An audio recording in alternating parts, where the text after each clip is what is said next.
ಹುಟ್ಟುತ್ತಾ ಅಣ್ಣ ತಮ್ಮಂದಿರು ಬೆಳೆಯುತ್ತಾ ದಾಯಾದಿಗಳು ಎಂಬ ಗಾದೆಯನ್ನ ಎಲ್ಲರೂ ಕೇಳಿದ್ದೀರಾ.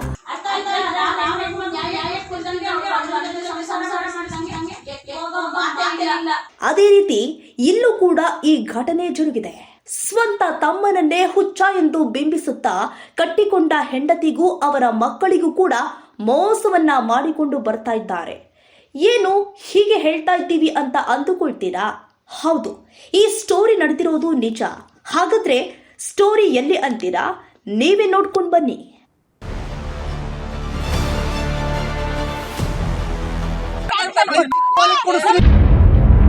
ತುಮಕೂರು ಜಿಲ್ಲೆಯ ಗುಬ್ಬಿ ತಾಲೂಕಿನ ಕಡಬ ಹೋಬಳಿಯ ಮೆಲೆಕಲ್ಲಹಳ್ಳಿ ಗ್ರಾಮದಲ್ಲಿ ನಡೆದಿರೋದು. ಕಟ್ಟಿಕೊಂಡ ಹೆಂಡತಿಯೊಂದಿಗೆ ಗಂಡನನ್ನ ಕಳಿಸದೆ ಹುಚ್ಚ ಅಂತ ಬಿಂಬಿಸುತ್ತಾ ತಮ್ಮ ಮನೆಯಲ್ಲಿ ಇಟ್ಕೊಂಡಿದ್ದಾರೆ. ಸುಮಾರು 16ರಿಂದ 17 ವರ್ಷಗಳ ಕಾಲ ಗಂಡನಿಂದ ದೂರವಿದ್ದು ನರಕ ಯಾತನೆಯನ್ನ ಅನುಭವಿಸುತ್ತಿದ್ದಾರೆ ನಾಗರತ್ನಮ್ಮ ಅವರು.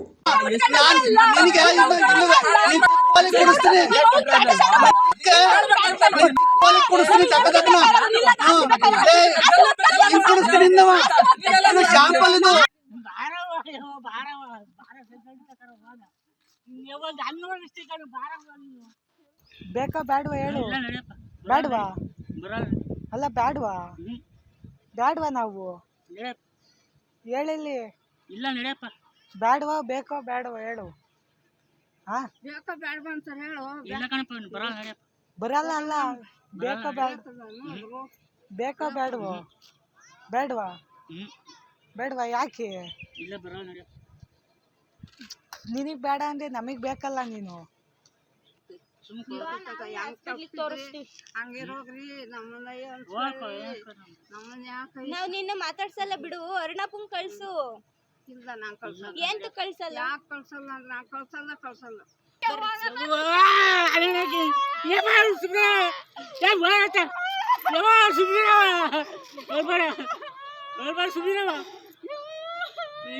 ಯಾಕೆ ಸುಬ್ರವ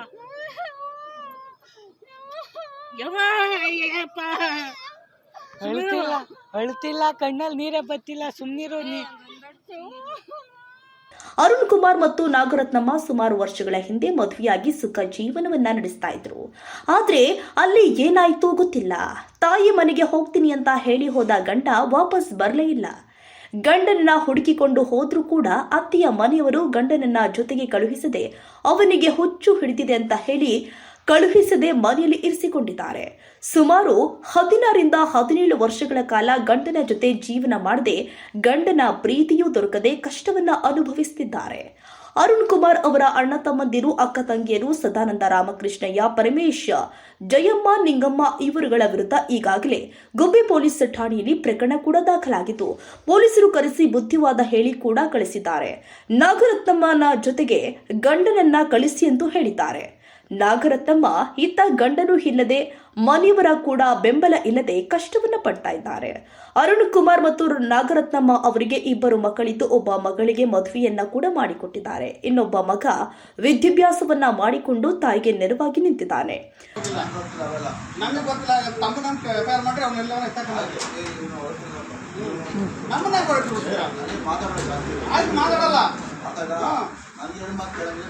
ಈಗ ನಾನು ಗಂಡನ ಅಷ್ಟೇ ಹೇಳ. ನಾನು ಆಮೇಲೆ ಮಾತಾಡ್ತೀನಿ. ನಾನು ಊರಾಗ ಕರ್ಕೊಂಡ್ಬರ್ಲಿ, ಕರ್ಕೊಂಬಾ. ನಾನೇ ಕಂಪ್ಲೇಂಟ್ ಕೊಡ್ರಿ ಅವರಲ್ಲ ಸರ್. ನೀವು ಕರ್ಸಿ ಊರಾಗವನೆ ಯಾರು ಫೋನ್ ಮಾಡಿ ಯಾರು ಕರ್ಕೊಂಬರಲ್ಲ. ನೀವು ಅಮ್ಮ ಕರ್ಕೊಂಡ್ಬಂದ್ರೆ ಬರೋದವನು ನೋಡ್ಬಿಟ್ಟಿದ್ರಲ್ಲ. ಎಲ್ಲ ನೋಡ್ಬಿಟ್ಟಾಗೇನೆ ಪೊಲೀಸರ ಇವ್ರ ಅಮ್ಮ ಬೆಲೆ ಕೊಡಲ್ಲ. ನೀವು ಹೇಳಿದ್ರೆ ಮಾತ್ರ ಬರೋದು. ನೀವು ಕರ್ಕೊಂಡ್ ಬಿಡಿ. ನಾನು ಮಾತಾಡ್ತೀನಿ. ನೀನಾಗ ತಲೆಮೇಗೆ ಎಲ್ಲ ವಹಿಸ್ಕೊಂತೀಯ. ಅರ್ಥ ಆಯ್ತಾ? ನೀನಾಗ ತಲೆಮೇಗೆ ವಹಿಸ್ಕೊಂತೀಯ.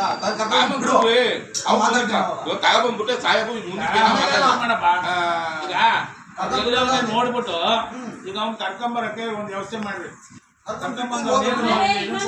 ನಾನು ಸೂಕ್ಷ್ಮವಾಗಿ ನಿಮ್ಗೆ ಹೇಳ್ಬಿಡ್ತೀನಿ ಸರ್. ನಾವು ಸ್ಟೇಷನ್ ಅಲ್ಲಿ ನ್ಯಾಯ ಸಿಗ್ತದೆ ಅಂತ ಇಲ್ಲಿವರೆಗೂ ಬಂದಿದೀವಿ. ಅರ್ಥ ಆಯ್ತಾ? ನಾವು ಒಂದು ಫೋನ್ ಮಾಡಿದ್ರೆ ಏನ್ ಬೇಕಾದ್ರೂ ಮಾಡ್ತೀವಿ, ಹೆಂಗ್ ಬೇಕಾದ್ರೂ ಕುತ್ಕೋತೀವಿ. ನಾವು ಕುತ್ಕೊಳ್ಳಕ್ ರೆಡಿ ಇದೀವಿ. ನಾವು ಫೈಟ್ ಮಾಡ್ತೀವಿ ಅನ್ನೋ ತಾಕತ್ತು ಅವ್ರಿಗಿತ್ತು ಅಂದ್ರೆ ನಮ್ಮ ಮೇಲೆ ಅಪೋಸಿಟ್ ಬರಕ್ ಹೇಳಿ. ಅರ್ಥ ಆಯ್ತಾ? ನಾವ್ ಹೆಣ್ಮಕ್ಳು ನ್ಯಾಯ ಕೊಡಿಸ್ತಿದ್ದಂಗೆ, ಅವ್ರ ಗಂಡನ ಜೊತೆ ಸಂಸಾರ ಮಾಡಿಸ್ತಿದ್ದಂಗೆ ಎತ್ತಿ ಹೋಗೋ ಮಾತೇ ಇಲ್ಲ.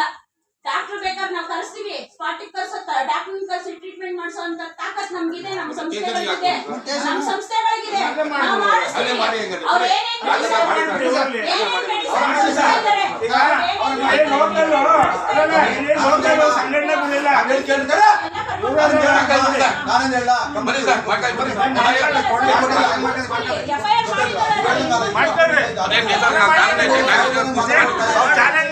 ನಾಗರತ್ನಮ್ಮ ಕನ್ನಡಿಗರ ಕಹಳೆ ಹಿತ ರಕ್ಷಣಾ ವೇದಿಕೆ ಸಂಸ್ಥಾಪಕರು ಆದ ಸುನೀತಾ ಬಾಯ್ ಮತ್ತು ನ್ಯೂಸ್ 81 ಕನ್ನಡ ವಾಹಿನಿ ಸಂಪಾದಕರು ಆದ ಪ್ರಶಾಂತ್ ಕೆಸಿಗೌಡ ಅವರನ್ನ ಭೇಟಿ ಮಾಡಿ ನಮಗೆ ಅನ್ಯಾಯವಾಗಿದೆ, ನ್ಯಾಯವನ್ನ ಕೊಡಿಸಿ ಅಂತ ಕೇಳಿಕೊಂಡು ಬಂದಿದ್ದಾರೆ.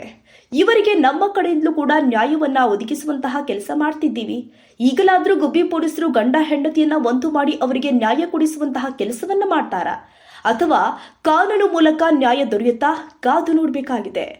ನೊಂದ ಮಹಿಳೆಯರು ಆದ ನಾಗರತ್ನಮ್ಮ ಅವರ ಬೆಂಬಲಕ್ಕೆ ಹಲವಾರು ಕನ್ನಡ ಪರ ಸಂಘಟನೆ ಕೂಡ ಬೆಂಬಲ ಕೊಡ್ತಾ ಇದ್ದು, ಅದರಲ್ಲಿ ಕನ್ನಡ ಸಂಘಟನೆಗಳ ಕಾರ್ಮಿಕ ಒಕ್ಕೂಟದ ಸಂಸ್ಥಾಪಕ ಅಧ್ಯಕ್ಷರು ಆದ ಕನ್ನಡಾಂಬೆ ಮಂಜು, ಅಭಯ ಸಮಾಜ ಸೇವಾ ಸಂಘದ ಸಂಸ್ಥಾಪಕರು ಆದ ಅಭಯ್ ಕೃಷ್ಣಯ್ಯ, ನಾಗರಾಜು ಇನ್ನು ಮುಂತಾದವರು ಬೆಂಬಲವನ್ನ ನೀಡ್ತಾ ಇದ್ದಾರೆ. ಇದು ನಮ್ಮ ನ್ಯೂಸ್ 81 ಕನ್ನಡ ವಾಹಿನಿಯ ಕಳಕಳಿಯ ಮನವಿ. ಅಲ್ಲಿ ತಂದು ಬಾಕ್ಲ ಸುರ್ನಳಂತೆ ಬಾಪ ನ್ಯಾಯ ಮಾಡ್ಬೇಕು ಅಂತ ತಡೆದು ಫೋನ್ ಮಾಡ್ಕೊ ಬಾಟ್ಲಿ ಸುರ್ದಳೈತೆ ನ್ಯಾಯ ಮಾಡ್ಬೇಕೈತೆ. ಯಾರಿಗೆ ಫೋನ್ ಮಾಡೋದೀಗ? ರಮೇಶ್ಗ? ಆನಂದ್ ಫೋನ್ ಮಾಡಕ್ಕೆ ನಾಳೆ ರಾಮಕೃಷ್ಣದು ಮನೆ ನುಗ್ಗಕ್ ಬಂದಾಳೆ. ರಾಮಕೃಷ್ಣನಂದು ನಂಬರ್ ಇಲ್ಲ ಅಂತ ಆನಂದ್ ಮಾಡ್ದ. ಆನಂದ್ ಮಾಡು, ಅವ್ನು ಮಾಡು. ಮನೆ ನುಗ್ಗಕ್ ಬಂದಾಳೆ, ಮನೆಗೆ ಬೀಗ ತೆಗಿ ಅಂತವ. ಅದು ಹೇಳ್ತೀನಿ ಕೊಡು. ನಮ್ಗೆ ಈ ಹೆಣ್ಮಗಳು 14ನೇ ತಾರೀಕು 2ನೇ ತಿಂಗಳು 2026ರಲ್ಲಿ ನಮ್ಗೆ ಕರೆ ಮಾಡ್ತಾಳೆ. ನನ್ಗೆ ಈ ತರ ತುಂಬಾ ಕಷ್ಟ ಆಗೋಗಿದೆ, ನನ್ ಮಗನ ಮೇಲೆ ಈ ತರ ಸುಳ್ಳು ಕಂಪ್ಲೇಂಟ್ ಕೊಟ್ಟಿದ್ದಾರೆ, FIR ಮಾಡಿದ್ದಾರೆ. ಅವ್ನು ಎಳ್ನೀರ್ ಹೊಡಿಯಕ್ಕೆ ಅಂತ ಹೇಳಿ ಮಚ್ಚಿಟ್ಕೊಂಡು ಇದ್ ಮಾಡಿದ್ರೆ ಅದನ್ನ ತಗೊಂಡೋಗ್ಬಿಟ್ಟು CC ಕ್ಯಾಮ್ರಾ ಫುಟೇಜಸ್ ಎಲ್ಲ ಕಟ್ ಮಾಡಿ ಎಡಿಟ್ ಮಾಡಿ ನನ್ ಮಗನ ಮೇಲೆ FIR ಮಾಡಿದ್ದಾರೆ, ಸುಳ್ಳು FIR ಮಾಡಿದ್ದಾರೆ ಅಂತ ಹೇಳಿ ನಮ್ಮನ್ನ ಹುಡ್ಕೊಂಡ್ ಬರುತ್ತೆ ಹೆಣ್ಮಗಳು. ಆಮೇಲೆ ನಾವೆಲ್ಲ ಕುಲಂಕುಷವಾಗಿ ಅಮ್ಮನ ಹತ್ರ ಏನೇನಿದೆ ಎಲ್ಲ ದಾಖಲಾತಿಗಳೆಲ್ಲ ತಗೊಂಡ್ ನೋಡಿದಾಗ ನೋಡಿ, ಈ ಅಪ್ಪ ಮದ್ವೆ ಮಾಡ್ಕೊಂಡಿದ್ದಾರೆ. ಮದ್ವೆ ಮಾಡ್ಕೊಂಡಾಗ ಚೆನ್ನಾಗೇ ಇದ್ದಾನೆ, ನೋಡ್ಬೋದು ತಾವು, ಚೆನ್ನಾಗೇ ಇದ್ದಾನೆ, ಎಲ್ಲ ಚೆನ್ನಾಗಿದ್ದಾನೆ. 2 ಮಕ್ಕಳಾಗಿದೆ. 2 ಮಕ್ಕಳಾಗಿದ ತಕ್ಷಣನೇ ಹುಚ್ಚ ಹೆಂಗಾದ. ಇವಾಗ ಬಾಣಂತಿಯರಾದ್ರೆ ಸನ್ನಿ ಆಗ್ಬಿಡುತ್ತೆ, ಮಕ್ಕಳಾಗಿರ್ತಾರೆ, ರಕ್ತ ಚಲನೆ ಸಂಚಾರ ಇರಲ್ಲ, ಸನ್ನಿ ಆಗ್ಬಿಟ್ಟು ಹುಚ್ಚರಾಗ್ಬಿಡ್ತಾರೆ ಅಂತ ಹೇಳ್ಬೋದು.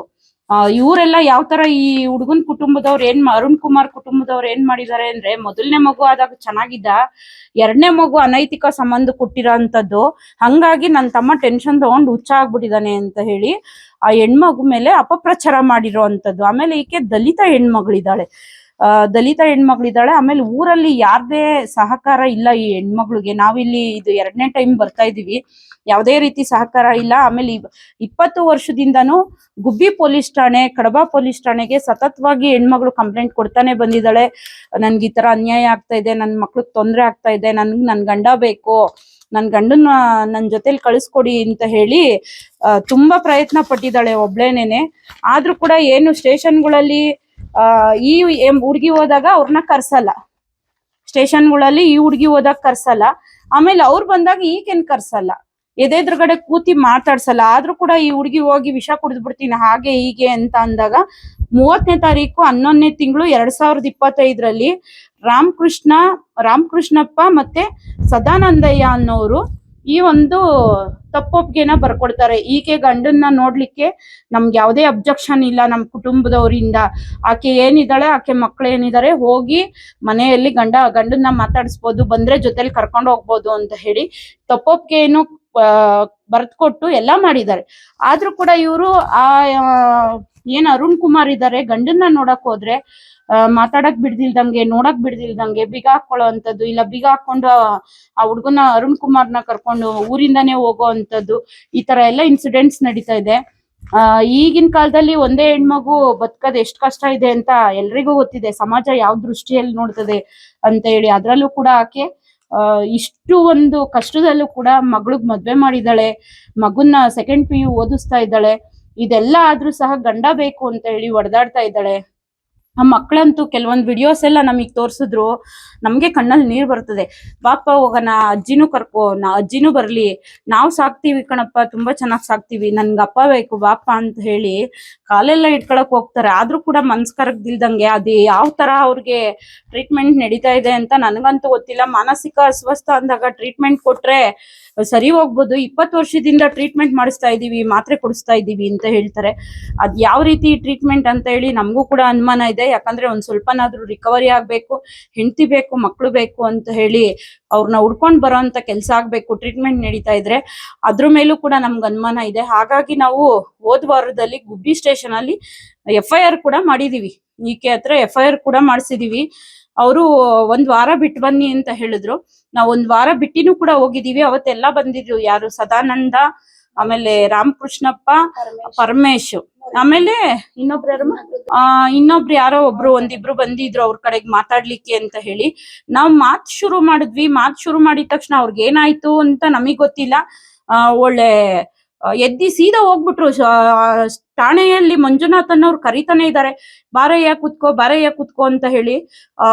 ಏನಾಯ್ತು ಅಂತ ಗೊತ್ತಿಲ್ಲ ಅವ್ರಿಗೆ. ಮೋಸ್ಟ್ಲಿ ಅವ್ರು ಅನ್ಕೊಂಡಿರ್ಬೇಕು ನ್ಯಾಯದ ಪರವಾಗಿ ಮಾತಾಡಕ್ ಹೋಗಿದೀವಿ ನಾವು ಅಂದಾಗ ತಗ್ಲಾಕೋತೀವಿ ಅನ್ನೋದು ಒಂದ್ ಗೊತ್ತಿರ್ಬೇಕೇನೋ. ಅದಕ್ಕೆ ಸೀದಾ ಎದ್ದೋದ್ರು. ನಾವ್ ಹಂಗೂ ಕೂಡ ಪೊಲೀಸ್ ಅವ್ರಿಗೆ ಪ್ರಶ್ನೆ ಮಾಡಿದ್ವಿ, ನಿಮ್ ಮುಂದೆ ಈ ತರ ಹೋಗ್ತಾರೆ ಅಂತ ಹೇಳಿದ್ರೆ FIR ಮಾಡಿದೀವಿ, ನಾವು ಕರೆದು ಕೂರಿಸ್ಕೊಳ್ಳಿ, ಯಾಕೆ ಬಿಡ್ತಾ ಇದ್ದೀರಿ ಅಂತ ಅಂದ್ರೆ ಹೋಗ್ ಬಲವಂತವಾಗಿ ಕರ್ಕೊಂಡ್ ಬರಕ್ಕಾಗುತ್ತಾ ನಾವು ಅಂತ ಹೇಳಿ ಉಡಾಫೆ ಉತ್ತರವನ್ನ ಕೊಟ್ರು. ಹೆಣ್ಮಗು ನ್ಯಾಯ ಸಿಕ್ಕಿಲ್ಲ ಅಂತ ಹೇಳಿದ್ರೆ ಅದೇ ಭಾಗದಲ್ಲಿ ನಾವು ಬಾಬಾ ಸಾಹೇಬ್ ಅವರ ಅಂಬೇಡ್ಕರ್ ಫೋಟೋ ಇಟ್ಕೊಂಡು ಆ ಒಂದ್ ಮುಖಾಂತರ ನಾವು ಹೋರಾಟವನ್ನ ಮಾಡ್ಬೇಕು. ಆ ಹೋರಾತ್ರಿ ಧರಣಿ ಕುತ್ಕೋತೀವಿ ಈ ಹುಡ್ಗಿನ್ ಕೂರಿಸ್ಕೊಂಡು ಅಂತ ಹೇಳ್ತಾ 18 ವರ್ಷದಿಂದ ಇಲ್ಲಿ ಜೀವನವನ್ನ ಮಾಡಬೇಕು ಅಂತ ಅಂದ್ಬಿಟ್ಟು ಬಹಳ ಕಷ್ಟಪಟ್ಟಿದ್ದಾರೆ. ನಾವು ಕೂಡ 15 ದಿನ ಮುಂದೆ ಬಂದಿದ್ದೆವು ಪೊಲೀಸ್ ಸ್ಟೇಷನ್ಗೆ. ಆದರೆ ಈಕೆಯ ಗಂಡನ ಅಣ್ಣ ತಮ್ಮಂದಿರು ಆಸ್ತಿ ಹೊಡಿಬೇಕು ಅಂತಾನೆ ಕೂಡ ಇವರು ಮಾಡ್ತಾ ಇದ್ದಾರೆ. ಏಕೆಂದ್ರೆ ಇವರು ಮಾಡ್ತಾ ಇರೋದೇನೆಂದ್ರೆ ಎಷ್ಟು ಸರಿ. ಇವತ್ತು ಗಂಡ ಹುಚ್ಚ ಆಗ್ಲಿ ಇದಾಗ್ಲಿ ಅಂತಂದ್ರೆ 18 ವರ್ಷಗಳಿಂದ ಅವನು ಸೈಕೋ ಆಗ್ಬಿಟ್ಟವನೆ ಅಂತಂದ್ರೆ ಎಂತೆಂಥ ಡಾಕ್ಟರ್ಗಳಿದ್ದಾರೆ, ಎಲ್ಲಾರುಗಳನ್ನು ಟ್ರೀಟ್ಮೆಂಟ್. ನಾವು ಸೈಕೋ ಪೇಷಂಟ್ಗಳನ್ನೇ ಟ್ರೀಟ್ಮೆಂಟನ್ನು ಮಾಡ್ತೀವಿ. ಆದರೆ ಇದು ಬೇಕು ಅಂತಲೇ ಇವರು ಮಾಡ್ತಾ ಇರೋದು ಪಿತೂರಿ. ಏನಂದ್ರೆ ಇವತ್ತು ಎಷ್ಟು ಜನಗಳಿಗೆ ತೊಂದರೆ ಕೊಡ್ಬೇಕು, ಹೆಣ್ಮಕ್ಳುಗಳು ಮಗ ಏನು ಎಳ್ನೀರು ಕೊಚ್ಚಕ್ಕೆ ಅಂತ ಅಂದ್ಬಿಟ್ಟು ಮಚ್ಚನ ತಗೊಂಡ್ಬಂದ್ರೆ ಇವತ್ತು CC ಕ್ಯಾಮರಾದಲ್ಲಿ ಇವತ್ತು ಎಡಿಟ್ ಮಾಡ್ಬಿಟ್ಟು ಕತ್ತರ್ಸಕ್ ಬಂದ ಅಂತ ಅಂದ್ಬಿಟ್ಟು ಆ ಹುಡುಗ ನೋಡಿದ್ರೆ ಇನ್ನ ಅಬ್ಬೆಬರಿ ತರ ಇದ್ದಾನೆ. ಅದಕ್ಕೋಸ್ಕರವಾಗಿ ನ್ಯಾಯ ಸಿಗೋವರೆಗೂ ಹೆಣ್ಮಕ್ಳಿಗೆ ನಾವಂತೂ ಬಿಡಲ್ಲ. ಯಾಕೆಂದ್ರೆ ಇವತ್ತು ನಾವು ಹೋದ ವಾರನೇ ಬಂದಿದ್ದೋ ಅಂಬೇಡ್ಕರ್ ಫೋಟೋವನ್ನ ಇಟ್ಕೊಂಡು ಪೊಲೀಸ್ ಸ್ಟೇಷನ್ ಮುಂದೆಗಡೆ ಕುತ್ಕೊಳ್ಳೋ ಅಂತ ಅಂದ್ಬಿಟ್ಟು ಇವತ್ತು ನಾವು ಕೂತಿದೀವಿ. ಪೊಲೀಸರು ಹೇಳ್ತಾ ಇದಾರೆ ಕುತ್ಕೊಳ್ಳಿ ಮಾತಾಡಿ ಅಂತಂದ್ರೆ ನಾವು ಬರ್ತೀವಿ ಅಂತ ಅಂದ್ಬಿಟ್ಟು ಏನ್ ಮಾಡ್ಕೊತೀರ ಮಾಡ್ಕೊಳ್ಳಿ ಅಂತ ಎದ್ದೋಗ್ತಾರೆ. ನಿಮ್ಗೆ ಅಂತಲ್ಲ, ಕಾನೂನು ಅಂಬೇಡ್ಕರ್ ಹಾಕಿಕೊಟ್ಟಿರೋಂಥ ಸಿದ್ಧಾಂತ ಹೆಣ್ಮಕ್ಳಿಗೆ ಒಳ್ಳೇದಾಗ್ಲಿ ಅಂತ. ನೀವು ಇದೇ ರೀತಿ ಮಾಡ್ತಾ ಇದ್ರೆ ಮುಂದಿನ ದಿನಗಳಲ್ಲಿ ಹೇಳಲ್ಲ. ಯಾಕೆಂದ್ರೆ ಅಷ್ಟು ಇದಿರೋರು ಮುಖಂಡರು, ಊರಿನ ಮುಖಂಡರು ಬರ್ತಾರೆ. ಏನಂದ್ರೆ ಬರೇ ಯಾವನ್ ಏನ್ ಮಾಡ್ಕೊತಾರೆ ಮಾಡ್ಕೊಳ್ಳಿ ಅಂತ ಹೋಗೋದಲ್ಲ. ಒಂದು ಸಂಸಾರ ಕಿತ್ತೋಗದೆ ಅಂತ ಅಂದಾಗ ಆ ಸಂಸಾರವನ್ನು ನಾವು ಕೂಡಿಸುವಂತ ಸೇರಿಸುವಂತ ಕೆಲಸವನ್ನ ಮಾಡಕ್ಕೆ ಹೊರತು ಕಿತ್ತಾಕುವಂತ ಕೆಲಸವನ್ನ ಮಾಡಬಾರ್ದು. ನಮ್ದು ಮದುವೆ ಆಗಿ 2006 ಮದುವೆ ಆಗಿರೋದು. ಆದ್ರೆ ನಮ್ಗೆ 2 ಮಕ್ಳಿದ್ದಾರೆ.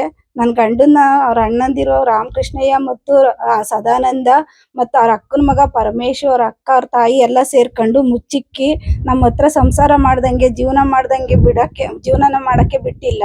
ನನ್ನ ಮಗಂಗೆ 1 ವರ್ಷ ತುಂಬಾದ್ಮೇಲೆ ಅವ್ರು ಮುಚ್ಚಿಕ್ಕಿರೋದು. ಆದ್ರೂ ಕೂಡ ನಾನು ಗಂಡನ ಮನೆ ಬಿಡಬಾರ್ದು ಅಂತ ಹೇಳಿ ಈ ಊರಲ್ಲೇ ಜೀವನ ಮಾಡ್ಕೊಂಡು, ಈ ಊರಲ್ಲೇ ಮಕ್ಳು ಸಾಕೊಂಡು, ಈ ಊರಲ್ಲೇ ಕೆಲ್ಸಕ್ಕೆ ಹೋಗ್ಕೊಂಡು ಕೂಡ ಇದ್ದೀನಿ. ಆದ್ರೂ ಅವರು ಇಲ್ಲಿ ಬದುಕಕ್ಕೆ ಬಿಡ್ತಾ ಇಲ್ಲ. ನಮ್ಮನ್ನ ಅಷ್ಟು ಜನ ಸೇರ್ಕೊಂಡು ನಮ್ಮನ್ನ ಇಲ್ಲಿರಕ್ಕೆ ಬಿಡ್ತಾ ಇಲ್ಲ. ಅದಕ್ಕೋಸ್ಕರ ನಾವ್ ಇಲ್ಲಿ ಇರಕ್ ಬಿಡ್ತಾ ಇಲ್ಲ ಅಂತ ಹೇಳಿ ತುಮಕೂರಲ್ಲಿ ಹೋಗಿ ಮನೆ ಮಾಡ್ಕೊಂಡು ಮಕ್ಳಿಗೆ ವಿದ್ಯಾಭ್ಯಾಸ ಮಾಡ್ಕೊಂಡು ಮತ್ತೆ ವಾರಕ್ಕೊಂದ್ಸತಿ ಇಲ್ಲಿ ಬಂದ್ಕೊಂಡು ಎಲ್ಲಾ ವ್ಯವಹಾರನು ಮಾಡ್ಕೊಂಡು ಇದೇ ಊರಲ್ಲಿ ಸಂಘಕ್ಕೆ ಸೇರ್ಕೊಂಡು ಮತ್ತೆ ಮಗಳು ಮದ್ವೆ ಮಾಡಿ ಮನೆ ಕಟ್ಟಿ ಎಲ್ಲಾ ಮಾಡಿದ್ರುನು ಇಲ್ಲಿ ಇಲ್ಲ ಅವಳು ಅಂತ ಎಲ್ಲಾರ್ಗು ಅಪಪ್ರಚಾರ ಮಾಡ್ಕೊಂಡು ನನ್ನನ್ನ ಕೆಟ್ಟು ಈ ಮಾತೆಲ್ಲ ಊರಿಗೆಲ್ಲ ಹೇಳ್ಕೊಂಡು ನನ್ನ ಗಂಡನ್ನು ಕೂಡ ಕರ್ಕೊಂಡೋಗಿ ಮುಚ್ಚಿಕ್ಕವ್ರೆ.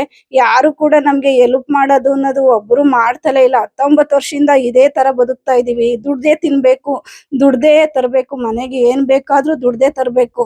ಆದ್ರೆ ನಮ್ಮ ಅಲ್ಲಿ ಯಾರೂನು ಒಬ್ರಾದ್ರೂ ಹೆಲ್ಪ್ ಮಾಡ್ತೀನಿ ಅನ್ನೋರು ಇಲ್ಲ.